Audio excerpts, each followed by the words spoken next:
City Mattress going out of business. Total liquidation. 50% off everything. Every bed of the bare walls must go. North Syracuse and DeWitt stores. Addams Family Values. Madonna finds movies are a risky business in Dangerous Game. And Vietnam vet Danny Glover befriends homeless Matt Dillon in The Saint of Fort Washington.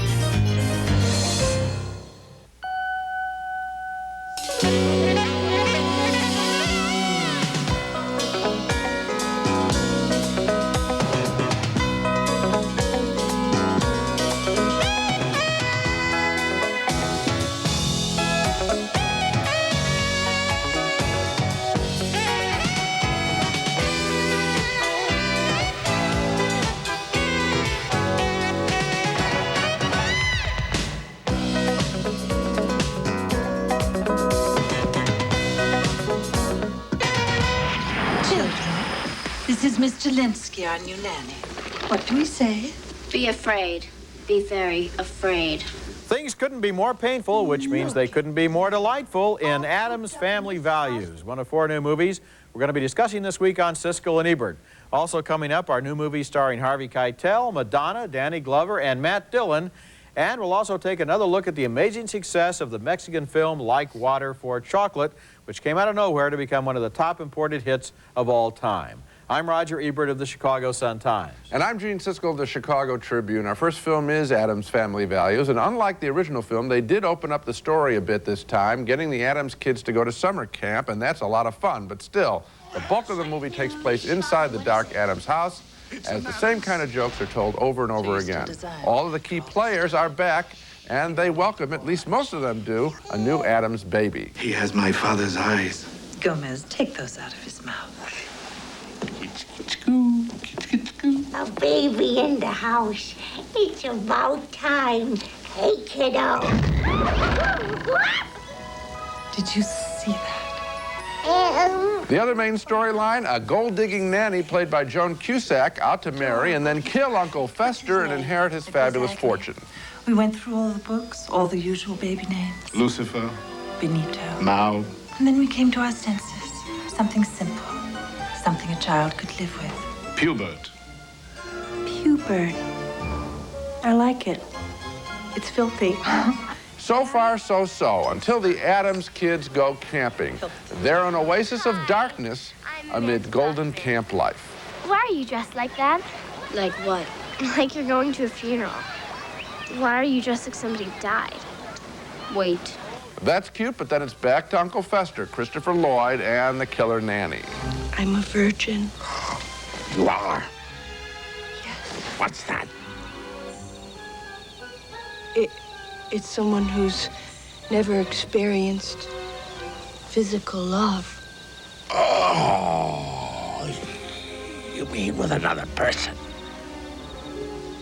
I got tired of them after a while. Addams Family Values looks great. They've spared no expense, and they've hired Stanley Kubrick's great production designer, Ken Adam, who also worked on the James Bond films. But director Barry Sonnenfeld, a former cinematographer, cares, I think, more about how his film looks than how its jokes play. We do get the same kind of riffs over and over, and I watched most of them in stony silence. It's not a bad film. I think it's just a safe one, a mixed review for me. A little bit of the mix for me, Gene, and I gave thumbs down to the original Addams Family picture, and I think that, which is very rare with a sequel, that this one is better than the original. And so you're recommending it? I'm recommending it, first of all, because it has a lot of subplots. I mean, there's the new baby, and that produces a lot of funny jokes. There's the relationship between Uncle Fester and this sexy nanny, and then there's the summer camp stuff, so that it's not just jokes involving stuff around the house. Morticia and Gomez, all that stuff. Well, the stuff that I like, I'm just repeating it, is the summer camp, because I wanted them to go outdoors and mix it up with regular people. I think that's when they're so funny. I mean, I made the same... Well, that's what happens at summer camp, for example. So, and then also you have this joke that the regular nanny comes in and she turns out not to be regular at all. The baby stuff, there was one good line, I think we just showed it, which was the stuff about he's got grandpa's eyes or something, he has to give him back. Yeah, well, there are a lot of good lines in this film. Mixed for me. Okay, next movie. And our next movie is one of those tender, warm-hearted slices of life out of Ireland. Another one named The Snapper. The Irish almost seem to specialize in movies about the quirks and peculiarities of strange and lovable eccentrics. This time, it's a comedy about a young woman who gets pregnant. She won't tell anyone who the father is, not even her dad, who is startled when he hears the news, but bears up fairly well. What do you think? I don't know. It's the best you can do. Well, what do you think? I don't know. I should give out, I suppose, or throw a wobbler or something, but what's the point? That's Tina Kelleher as the daughter there and Cole Meany as her dad. As we get to meet the family, we find it's large and disorganized, but very loving. Throw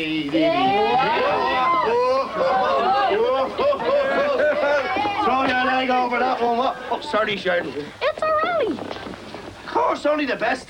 Dad eventually accepts the fact that he's about to be a granddad, and is touching the way he supports his daughter, who he loves and sympathizes with. Nowadays, the husbands are there with the wives, you know. I think that's much better. You know, because they're able to hold their hands and help them and encourage them and see their child being born. Sheridan, this is only if you want. I wouldn't mind staying with you. There's a lot of stuff about the neighborhood in the movie. The neighbors, the daughter's girlfriends, and the father's drinking buddies down at the pub. 7 pounds, 12 ounces. Huh? Is that a turkey or a baby? It's a baby. That's a good-sized baby. Yeah, it is, but isn't it, huh? Small turkey, though. Of course, one of the things not being said there is that everybody wonders who the new baby's father is. And when we find out the answer to that question, it provides some of the funniest scenes in The Snapper. This isn't a film that agonizes and lays blame, but a movie that takes human nature in both its best and its not-so-noble aspects. It's interesting, I think, that The Snapper is based on a novel by Roddy Doyle, whose first novel about this same family was made into another wonderful Irish film, The Commitments. That one was directed by Alan Parker. This one is directed by Stephen Frears, who has the same kind of touch for friends and neighbors that he showed in his 1986 film, My Beautiful Laundrette. Yeah, Stephen Frears came to America and made Hero with Dustin Hoffman, a picture that didn't work, and now he's going back to his roots. And well, he came to America and made The Grifters, too, a picture that didn't work. So. But I'm talking about a big Hollywood production. Yeah, okay. I think it's very clear that after the failure of Hero, he went back and did this project because he wanted to be in touch with the kind of characters, the wonderful characters that are in there, that are fresh, completely unpredictable, not channeled through any predictable storyline with a beginning and end. You could almost take out the mystery of who the father is. They could have almost not revealed it, and it wouldn't have made any difference. But, you know, I did love the scene where she meets with the father of the child, and I'm not going to give anything away, but the way they talk to each other, and then the flashback indicating how it actually happened, is all, I think, part of the richness of the film. What I'm trying to say is that it is rich enough, just on the character level alone, and the surprises in the quirkiness of the behavior of the people, that the film works. It's so much fun to meet these people who are intelligent, who are have a lot of common sense, who don't get buffaloed into following all of the ins and outs of the typical Hollywood plot.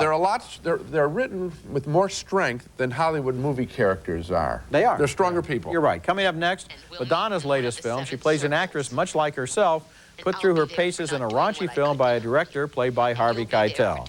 The movie is Dangerous Game. Is that what you want? Yeah. Is that what you want? Yeah, that's what I want. What would you have if you took a taste just like White Zinfandel and added the dazzle of champagne? You'd have something even better than White Zinfandel. You'd have the delicious new taste of Eden Rock Brut Rosé, the dazzling new taste in champagne. Need new glasses? Let LensCrafters pay for your eye exam. Just bring us your prescription and exam receipt from the doctors next to LensCrafters or any eye doctor, and we'll deduct up to $45 from your new LensCrafters glasses. Let LensCrafters pay for your eye exam. Hurry, offer ends Thanksgiving Day. Like the Lexus LS 400, the Nissan Altima has specially tuned shock absorbers and front and rear subframes that give it an exceptionally smooth ride. But the Altima costs less than half the money, which means you'll also have the added cushioning of a very thick wallet. Lease a specially equipped Altima GXE for just $750 down and $229 a month for 36 months. Now that Home Depot is open, you're going to be able to tackle any project in your home, big or small. We have all the products you need, and we've got a lot of knowledgeable salespeople. If you come out to the Home Depot, you're going to find a selection of over 30,000 products. Like Owens Corning insulation. For the thickest, most powerful roll of pink insulation you can add, it's Owens Corning Attic Blanket insulation. The attic blanket from Owens Corning will definitely put you in the pink. If you find someone else that has a lower price on a product, just let us know and we'll beat their price. If you don't have a Home Depot, then you're just not living. On the next Ricky Lake, moms that snoop. She would go through my letters that people would write me, dig in my trash can. She looks through my notes. She goes through my clothes. She follows you in disguise, but she may find more than she bargained for. She's been supporting herself by stripping and showing the world her body. It is none of your business. If I knew... Patty, you're not listening to your daughter. Find out why moms spy. There's a camera in that plant? On the next Ricky Lake. Monday at 2 on WBZ TV4. Get off the set. You're wonderful in the scene, okay? Harvey Keitel directs Madonna in Dangerous Game, a movie about the making of a movie in which we are regularly taken behind the scenes as the film is rehearsed and as the actors have sex with each other away from the set. It's a risk-taking, foul-mouthed film from much of the same crew that gave us last year's controversial picture, Bad Lieutenant, but this movie, Dangerous Game, is mostly a failure, coming awfully close to cheap exploitation. Here we see two actors in the movie, within the movie, Madonna and James Russo, and predictably, he verbally abuses her early on before sexually abusing her in a later scene. This fight scene would work only if we believed in the characters, and I didn't. I just heard shouting. You're too boring to be stupid. You're dead. You're dead. Your insecurities paralyzed you. You're dead and you don't even know it. I know it. And here, more false anger as the day's shooting halts abruptly when Russo's character complains to director Harvey Keitel about Madonna's acting ability. Frank, she's wonderful in the scene. Oh. Frank, you don't cut a scene. I cut the scene. She's wonderful in the scene. Yes. You don't cut a scene. I don't give a Come on, Eddie. You do not cut a scene. Eddie. To try to get her to perform better, Keitel stands in off-camera for Russo, and he throws more verbal abuse at Madonna's character, trying to get her to react. He calls her commercial, and that insult is supposed to make us think we're really inside movie making because, in reality, she's such a commercial singer. You think you're so smart. You get it all figured out. You blow my brains out, you burn the house down, you kill yourself. All life's misery solved in an hour's worth of effort. Bravo. I thought most of this film was overwrought baloney, with lots of cruelty popping up when writer Nicholas St. John and director Abel Ferrara couldn't think of anything substantial to do. Dangerous Game, by all reports, was a troubled production. I think you can see the trouble right on the screen. Anger alone does not equal the story. You know, I think with your little phrase there, overwrought baloney, you kind of summed up my feelings about this movie. I really thought it was a waste of time. Boy. It's kind of like marked down bargain basement Cassavetes, in which everybody kind of lets everything hang out and you find out all the emotions behind the scenes. But Cassavetes did it very well, and this movie is simply a mess. We don't feel we're behind any reels. No. We always feel like we're in front of the scenes, whether they're making the movie or not. It's junk and it's just cheap exploitation. When we come back, Matt Dillon and Danny Glover are homeless men in the Saint of Fort Washington. He nothing to you. What you butting in for? My son. He white. He blacker than you, matter of fact.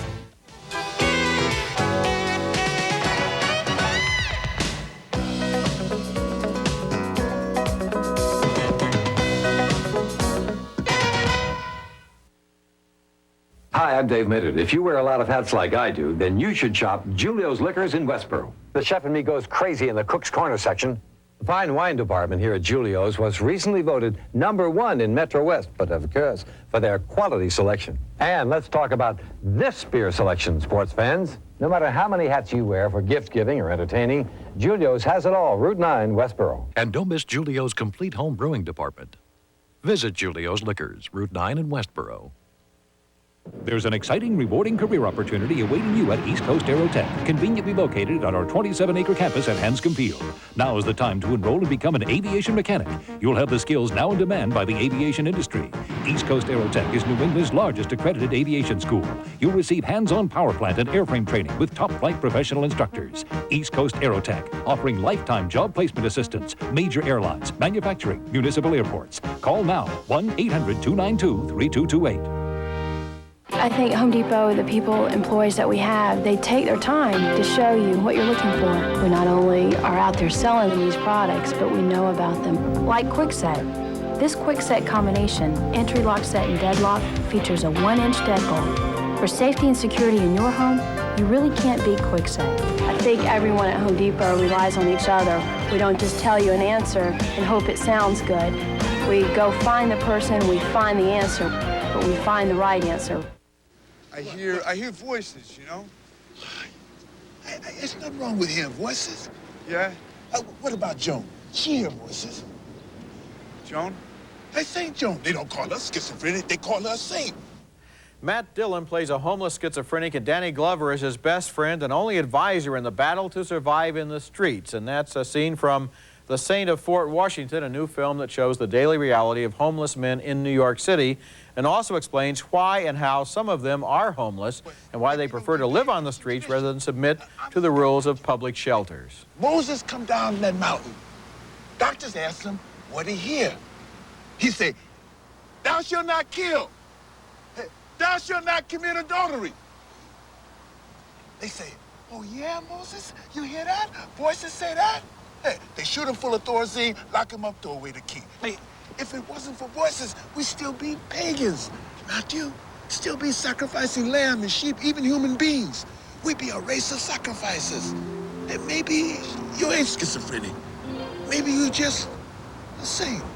Most of their income comes from washing car windows, and although I usually don't like it when I see those guys approaching me with their squeegees, this movie made me see them in a whole new light. A dime, Matthew. A dime.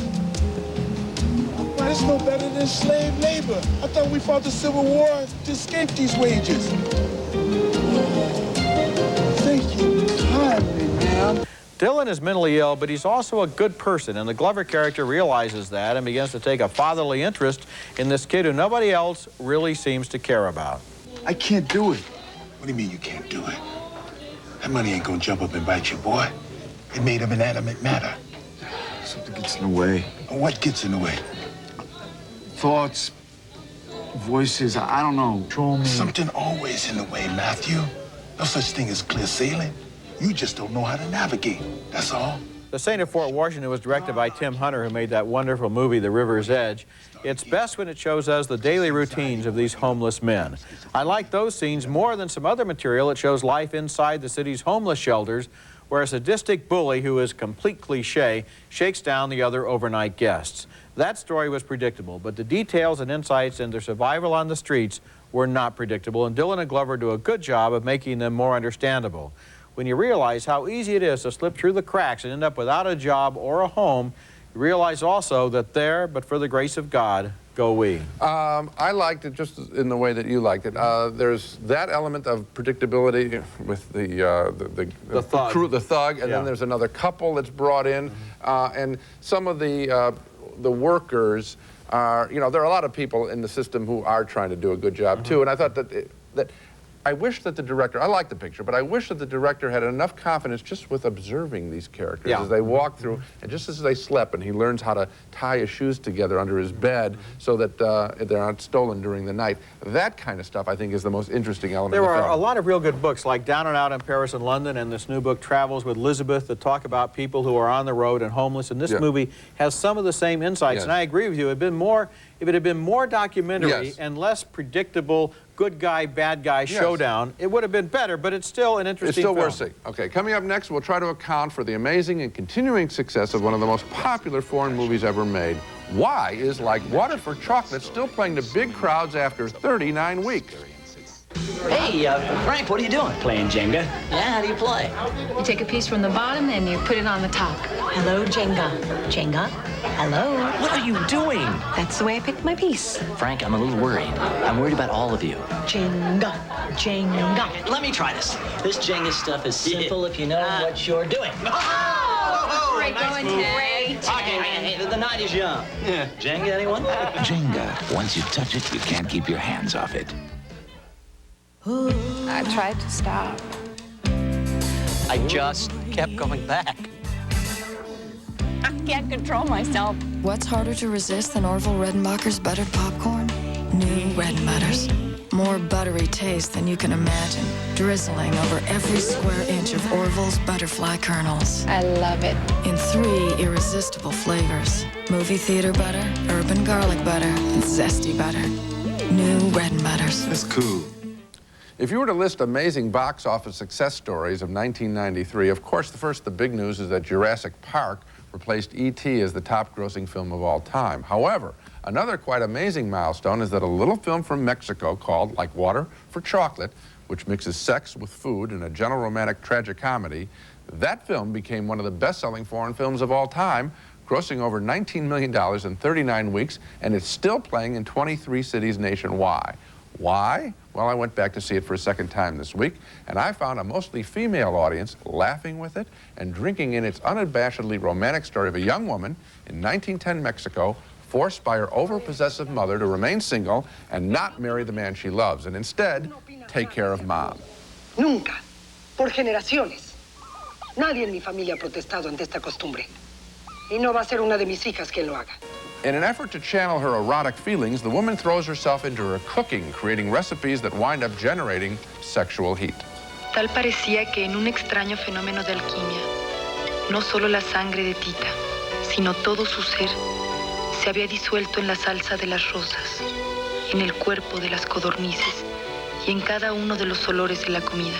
So why so successful? Well, look at this wildly romantic concluding scene where the woman is reunited with the man of her dreams. Literally, sparks fly.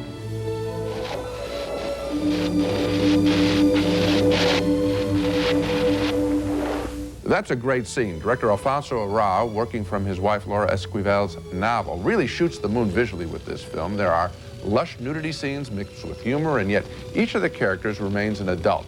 George Lucas once told me in an interview that you can divide the world's directors into those who like people and those who don't. I think that director Alfonso Arau really loves people and loves people being in love most of all, which is maybe why audiences love Like Water for Chocolate. That may be it. You know, every few years there's a movie like The Dolce Vita, The Gods Must Be Crazy, Cinema Paradiso, yes. This film, movies with subtitles that break through and suddenly start playing to big audiences all over the country, and then people start saying, hey, did you see that movie Like Water for Chocolate? We get that on the street a lot. They're almost surprised that they went to see a subtitled movie as if it's some kind of a mystery or something, and the mystery is no mystery at all. This movie really reaches people, I think, at a real deep romantic level and gives them feelings that they can feel good about. It was interesting to see, you know, full nudity in a woman's audience, and it was played with warmth and humor. I mean, you could feel it in the crowd. I think it's I'll tell you, Gene, I think women like nudity just as much as men, but what they don't like is the man's kind of smutty attitude toward nudity. Or the violence connected here. Yes, because here what it is, it involves love, it involves physicality, and it involves warmth. Yeah, it's a really good film. Okay, when we come back, one of the best but most overlooked performances in the short but gifted career of River Phoenix. Like the Lexus LS 400, the Nissan Altima has specially tuned shock absorbers and front and rear subframes that give it an exceptionally smooth ride. But the Altima costs less than half the money, which means you'll also have the added cushioning of a very thick wallet. Lease a specially equipped Altima GXE for just $750 down and $229 a month for 36 months. Need new glasses? Let LensCrafters pay for your eye exam. Just bring us your prescription and exam receipt from the doctors next to LensCrafters or any eye doctor, and we'll deduct up to $45 from your new LensCrafters glasses. Let LensCrafters pay for your eye exam. Hurry, offer ends Thanksgiving Day. Introducing Campbell's Cream of Chicken and Broccoli Soup. The great tasting new soup that makes great recipes that practically make themselves. New Campbell's Cream of Chicken and Broccoli Soup. Campbell's. Tonight, an empty nest adventure at sea. But we're out of gas. It looks bad, but the family has hope. Your father is going to come home safe and sound. These are all the black dresses I could find. But Nurses Carol joins Gina in Lamont. Guess who's coaching? I'm stuck here with Mother Teresa's evil twin. It's an all-new Empty Nest Nurses Hour on NBC. Tonight. She must choose between her father's mistress and her mother. You would actually betray this family? I'm giving you a choice, her or me. All new Sisters, NBC tonight. What's better than 0% interest? 0% interest for 1 full year at Fredder. 0% interest on the top name brands. 0% on appliances, TVs, audio, VCRs, camcorders, computers, and more. All at Fredder's guaranteed low prices in every department. All for 1 full year. But hurry, 0% interest offer ends Saturday. Come in now and see why it's always better to buy at Fredder. And if anyone claims otherwise, there's no way. The Century Plaza, offering the finest in luxury service in Southern California style, adjacent to Beverly Hills on LA's fashionable west side. The Century Plaza Hotel and Tower. On our video segment this week, I'd like to single out a film named Dogfight, directed by Nancy Savoca, which was made in 1991 and starred the late River Phoenix. It is a wonderful movie with one of the very best performances in Phoenix's career. And yet this movie seems almost invisible. It didn't do well at the box office, and it was overlooked by almost all of the tributes that appeared after his death. The movie takes place in San Francisco in 1963 as a young Marine, played by Phoenix, goes out on his last night of shore leave before shipping out. He and his buddies decide to stage a dogfight, a party to which they will invite only unattractive girls. He chooses a plain young woman, played by Lily Taylor, but before the night is over, he realizes how cruel he was, and also that he likes that young woman, so he tries to set things right. Can I help you? Yeah, excuse me. Dinner for 2. Do you have a reservation? Yes, my secretary called in. Gilmore? Not that that should matter, being that there's plenty of room, as I see. Yes, sir, there is, but I'm afraid that unless you have a jacket, I can't seat you. Well, I'm wearing a jacket. Lily Taylor is one of the best actresses we have right now, and River Phoenix is wonderful here as the naive but sincere kid who basically has a good heart. So if you want to see a side of Phoenix that wasn't shown in most of his movies, and certainly not in the coverage of his death, take a look at Dogfight. It's a special movie. And now let's take another look at the films we reviewed this week. 1 thumb up, 1 down for the ghoulish comedy Addams Family Values, which I thought had a lot of laughs and style. I liked it better than the original film. Gene did too, but not enough to recommend it. 2 thumbs up, however, for the rich human comedy of The Snapper, a warm-hearted Irish slice of life. 2 thumbs down, though, for Abel Ferrara's Dangerous Game, which gets lost in a meandering, self-indulgent, boring screenplay. And 2 thumbs up for The Saint of Fort Washington. We liked its insight into the daily survival tactics of the homeless, but we both thought its subplot about a vicious street kingpin was overdone and predictable. Next week, we'll be back with reviews of more big holiday movies, including A Perfect World, starring Clint Eastwood as a lawman on the trail of escaped convict Kevin Costner. Also, Mrs. Doubtfire, starring Robin Williams as an actor posing as a nanny in the home of his ex-wife, Sally Field.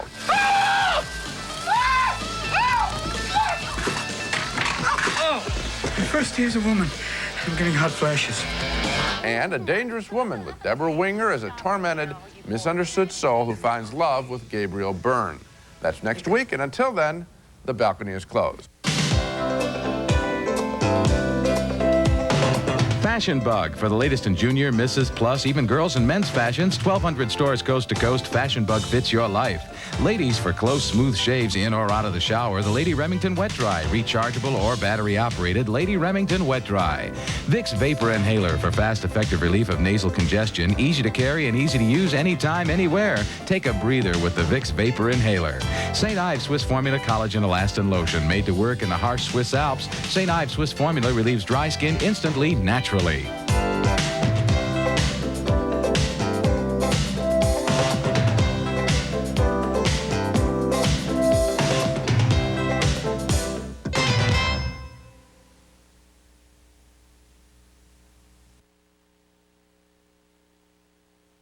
Morning. And ready? Thanks to Goodwill Job Training, Film head on. people... A whole new feeling of clean. A clean as fresh as snow. Introducing the new cooling formula in Peppermint Scope. Its antibacterial action still kills millions of morning breath bacteria on contact. And compared to that other blue, more people prefer its new cooling formula for leaving their mouths feeling cleaner. Discover a whole new feeling of clean. New Peppermint Scope.